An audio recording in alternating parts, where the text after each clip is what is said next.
See, this is something I've been wanting to do for a while, and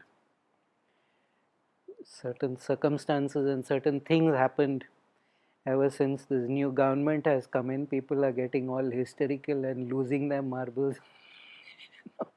And the most funny thing is, so-called spiritual people are losing their marbles the most about it.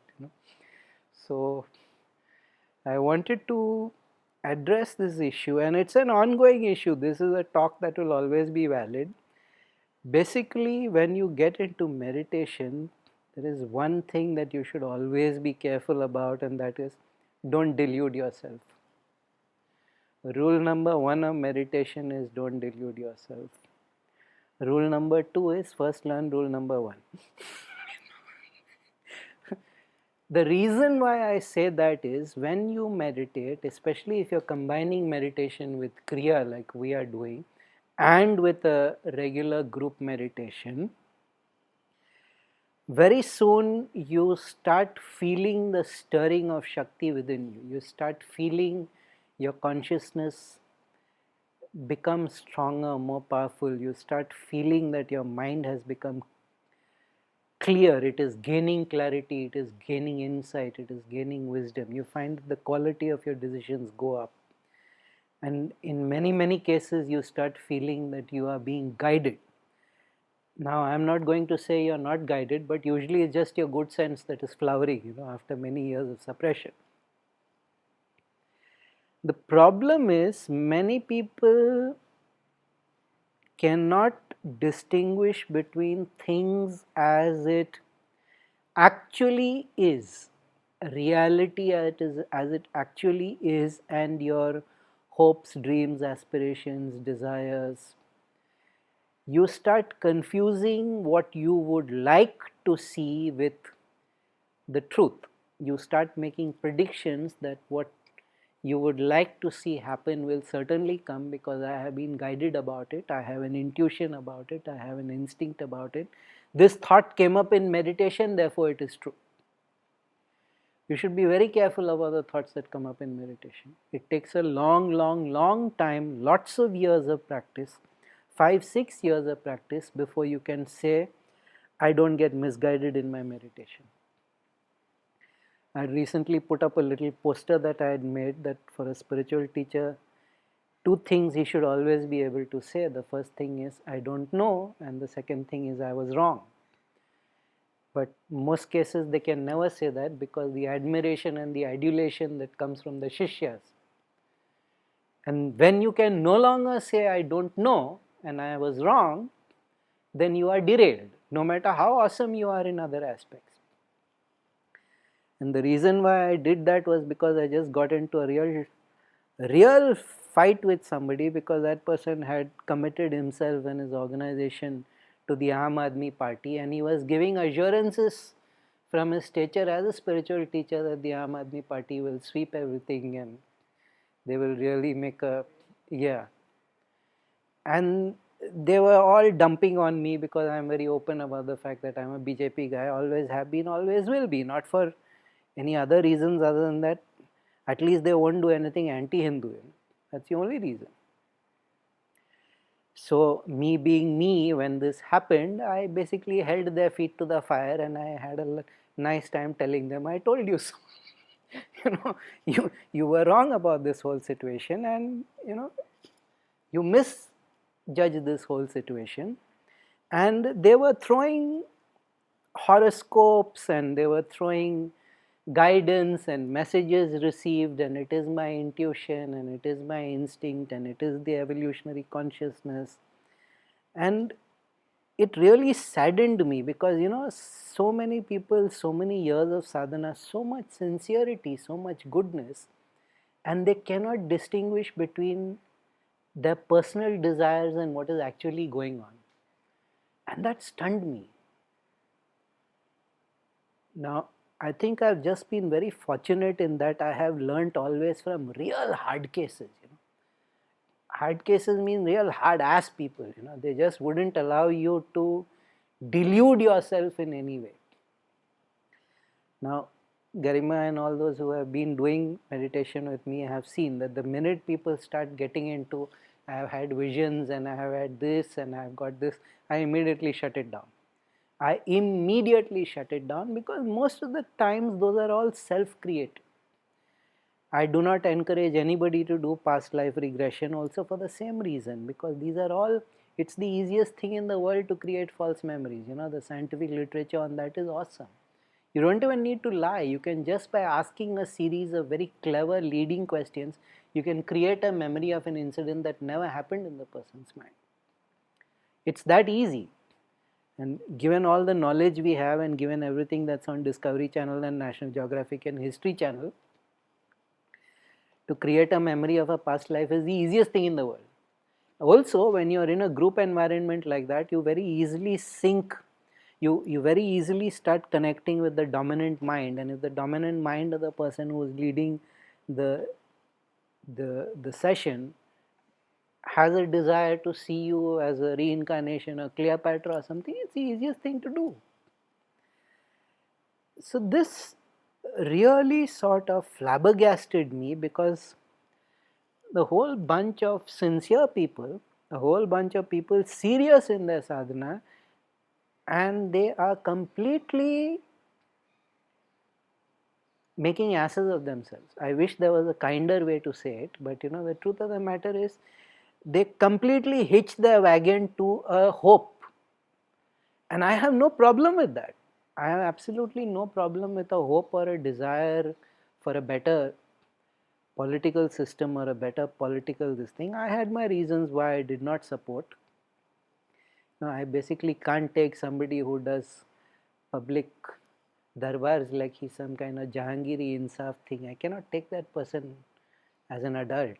That was one of my reasons why I refused to join that bandwagon. Quite apart from the fact that one needs a certain level of competence, none of which I saw. None of that is relevant. The point I'm making is, it is so easy. It is so easy to convince yourself that what you desire is divinely ordained. And just by coincidence, I saw this quote by Abraham Lincoln that it does not please people when you point out that their desires are not always in harmony with the Almighty. Because everybody has the feeling that since I am a good person and since I am seriously doing my sadhana, therefore whatever thought comes up in my mind is and must be the truth. I am sorry, that's not true at all. The fact is, a lot of what comes up is just simple, basic psychological, emotional processing. Stuff that you could not otherwise articulate, could not even allow yourself to think otherwise, comes up. There is a deeper problem in that as you're doing your sadhana for a few years, you become strong, your Shakti becomes strong, and you start getting visits, for want of a better word, from disembodied entities. They claim to be guides and they claim to be helpers and they claim to be, that is one of the gravest dangers for people in meditation. That is one of the gravest dangers. This sudden upsurge of people, so-called supposedly great souls who have passed over and now want to help you. Most of the time they are very malicious lower level entities. They can't do any kind of serious damage to you, but they can certainly create obstacles. They can certainly create breaks in your sadhana. They can divert you, they can disrupt you. And usually when you get one of these visitations in your meditation, and most of the time they are your own imagination, it's not even an actual visitation. When you get one of these visitations where somebody is offering to help you and guide you and make you rich and make you famous and those kind of things, that is catastrophically bad news. Now, spiritual teachers have to warn their students when you go into meditation. First rule is, don't delude yourself, don't bullshit yourself, don't start thinking that I am suddenly the special focus of the universe. And too many schools and too many teachers encourage that notion in people. And this to me is sinful. I know I'm not supposed to say these things, I'm not supposed to There is a whole omerta, there is a whole mutual silence in these matters, that I will not call out any practice of my school and I of your school, and you don't criticize me, and I think that has to stop. I think that is a very wrong thing, because let me tell you about guidance something. If it is the real guidance, first of all, it never praises you. Never ever. Because no matter how hot a number you think you have become, no matter how great you think you have become, there is always somebody greater, and they know how much more you have to do. So the first thing is, a genuine message will never praise you and never assure you that you have got some kind of unique and divine message. Very often they tell you, we want you to do this.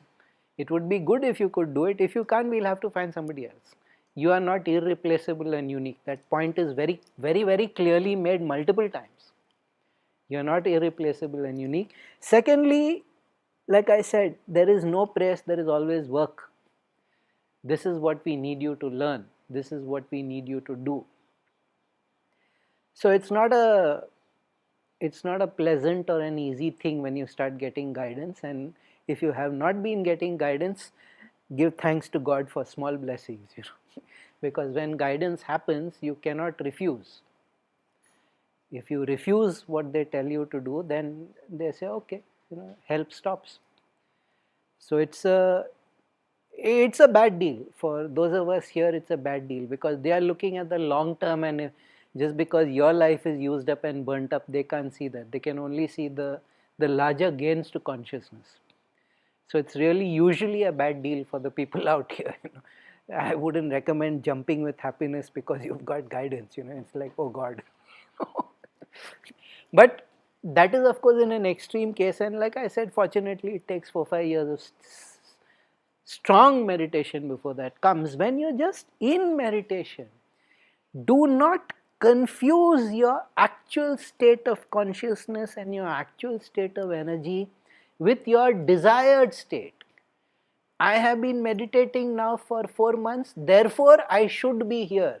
That might not be the truth. You might actually be ahead of the game also. That's rare, but it happens.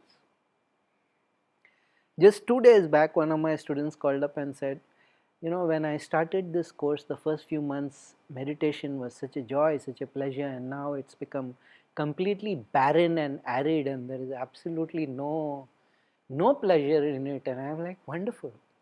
Because this normally happens about 3-4 years into. Within 1 year, you've come to that desert condition, that fallow condition. That's perfect. And this was, I think, in many ways the most unexpected answer, because they tell you to do this, that and the other, but that's how progress happens. There is this whole ebb and flow vibration to it. You cannot always be in this orgasmic state of bliss, which many people seem to think is what meditation means. No. Meditation is reality. Meditation is consciousness as it is, and consciousness includes boredom, consciousness includes pain, consciousness includes plateaus. And people simply don't seem to grasp this. Your job at that moment is to maintain discipline. Your job at that moment is to just maintain Shraddha. Just stay. This will pass. I will move through this. I will come to that other level. Usually people either get irritated and say this is not working anymore and abandon it, or they try to, time to leave this and take up some other course. Because no course tells you that there will be days of boredom. No course tells you there will be days when pain that you have been holding at bay for years because it prevents you from functioning will rise.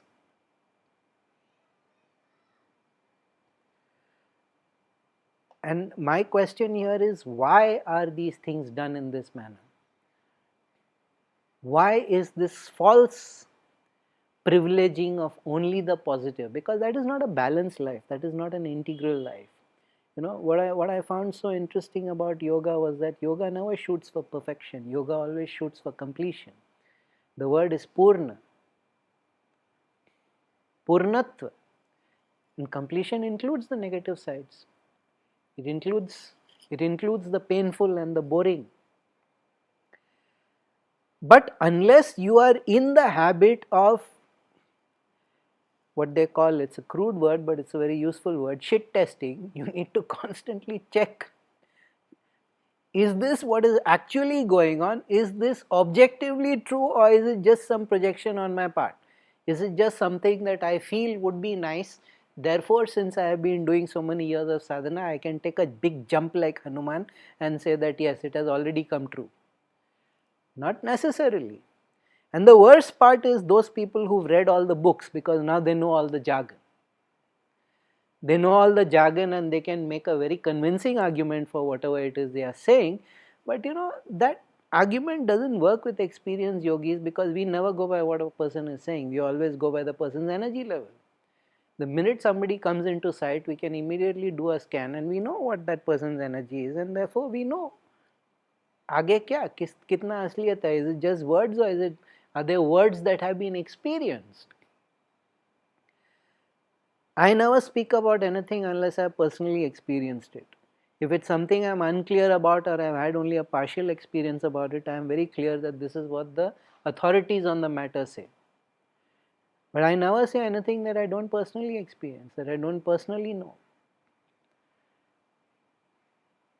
Now, none of these things tend to popularity, it would seem, because this whole belief that we are all part of some great social movement which will sweep away the old and usher in the golden age.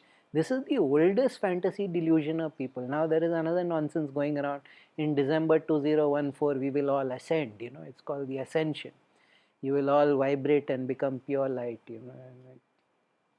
Okay, that's the rapture basically in Christian theology. People can't wait for it. So now they are going to. None of these things are true, but people sit in meditation and they receive assurances that you will ascend. So I wonder what they're going to do when December is on them and they're still stuck. They're still stuck here. This is critical if you want to progress, even psychologically, forget spiritually. If you just want to become a more integrated human being, not to bullshit yourself, not to get into delusion about yourself, is vital. At every step, you should know exactly where you are. At every step, you should know the true extent of your capabilities. And by the way, underestimating your capabilities is just as bad as overestimating them. Because we have a cultural norm which privileges humility, so many people who are actually pretty good and pretty advanced pretend that they are not. Because what will people think? They'll think that I'm arrogant, and to that I have one famous answer, in that I have earned my arrogance. So I do not believe that one should underestimate oneself also. But it's not even honesty, it's just plain and simple good sense. You should know what is actually happening and not what you would desire. Now, I would be the last person to say do not work as hard as possible to make real, to manifest that hope of yours. Certainly. But do not confuse your desire and your hope with the actual truth, or what is actually going to happen immediately. And this is so astonishingly common, I cannot figure out. And the blame is not with the people, the blame is with the teachers, because the teacher should have clamped down on that and told people, don't do that, because you do not know how powerful a meditating mind is. You will be shocked. Sometimes you will see fragments of books and new kinds of knowledge will come to you. You will hear mantras, you will see places you've never gone to. You will suddenly be able to get inside another person's brain and know what they are thinking, and all these things are quite extraordinary. But until they all stabilize, and they are very rare that all these things can happen simultaneously in a person and they all stabilize. Most of the time what happens is that for 2-3 days that phenomena lasts and then it evaporates. So, don't go into meditation thinking now I'll be able to read everybody's mind. There was a very famous episode of Buffy the Vampire Slayer where she gets that ability. she can read everybody's mind, and she's very pleased with it the first 2 3 days, because now she knows everybody's secrets. She can press everybody's buttons, and then she finds out it never stops, and she is going insane, she's falling apart, and then she discovers somebody put a curse on her. That is how they wanted to destroy her, so reading other people's mind and all that, if yogis want to do that, they can. There's a certain kind of concentrated, focused awareness on other person, and then you can read it from the pranamaya kosha. But the kind of shakti output that it requires, most yogis are, what is the point anyways? They're not going to. So you can impress somebody by showing that you know what they're thinking, but if the person is not going to change the mind, why would you waste your shakti in that way? So they don't do it. Now the problem is, especially here, the problem is not with the beginners, because the beginners are too confused anyway with what is happening. The problem is with people who have attained a little bit of comfort in meditation, the people who have attained a few goals or stages in meditation, the people who have been doing kriya for a few years, because they are now different. They are vibrating more intensely, they have become psychologically more mature, they have become more intuitive, and then they end up in these daldals, they end up in these quicksands, which is just tragic. But the ultimate responsibility is the teacher's, because he doesn't haul them up and they start indulging in fantasies. Now, if the teacher himself or herself is indulging in fantasies, what can be done? Because the students take the cue from the teacher, and if the teacher himself or herself is indulging these fantasies, then naturally it will contaminate the whole organization. And then when the credibility is lost, the kind of self-serving arguments and the way they wriggle to try and avoid saying just that I was wrong, or that I didn't know, I just projected my hopes and desires and it was not real knowledge, it was not real. All these things are pathetic, all these things are completely unacceptable. They should be unacceptable, unfortunately, which is why I said, if the teacher cannot say I don't know, if the teacher cannot say I was wrong, then we are in big trouble. And we should never go to a teacher who cannot say these two phrases. If we never hear the teacher say these two things, I don't know and I was wrong, very often teachers are not wrong, because they learn to control themselves, they learn to open their mouth and pontificate only on matters that they are very sure about. So their being wrong automatically goes away, becomes less and less likely to be wrong. But if the person never says I don't know, if there is no acceptance of ignorance, and in so many things we are ignorant, even if a person is brilliant polymath, how much can a human being really know, especially in today's times? And this projection of universal knowledge about the, very, very absurd example, but still it's the kind of projection that people have. Somebody told me that I'm going to learn this course. I saw, actually it was a status update on his Facebook page, and so I said, so how was the course? And immediately, oh my God, you have Trikala Jnana, you know the knowledge of the past, present and future. I said, no dumbass, I looked at your Facebook status. Why are you burdening me with this nonsense? That I know everything that you're doing at, and I have no interest in knowing what you're doing when you're sitting on your pot in the toilet. This kind of relentless projection towards teachers, if teachers don't establish that operating parameter in the beginning, no, that is not true. No, I really don't know. If they don't establish that parameter in the beginning, here you end up in these kind of, you have Trikala Jnana. I'm like, are you kidding me? Do you even know what that word means, Trikala Jnana? Do you even know what level of Shakti is needed for that? And why would I waste it on you anyways? That's that other thing, that even while praising you, they are like how special I am, because your gaze is on me.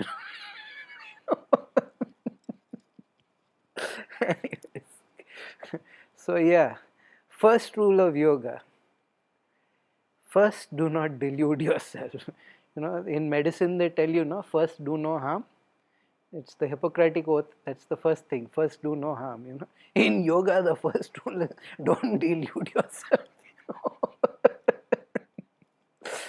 I had to say this. I was, out of respect for people's sentiment and things, I was holding this back inside me. But the way everybody began having hissy fits after this election, I was like, okay, now time to say it. Like, don't confuse yourself. Yes, I am the person who says all life is yoga. So your political viewpoints, your social viewpoints, all have relevance but do not get into delusion. And then when you end up with egg all over your face and landed flat on your ass, don't pretend that no, actually I never held that position. I was actually holding some other position all the while. These are just sad and pathetic ways to be. And whatever else you are in yoga, please never be pathetic. That is pathetic.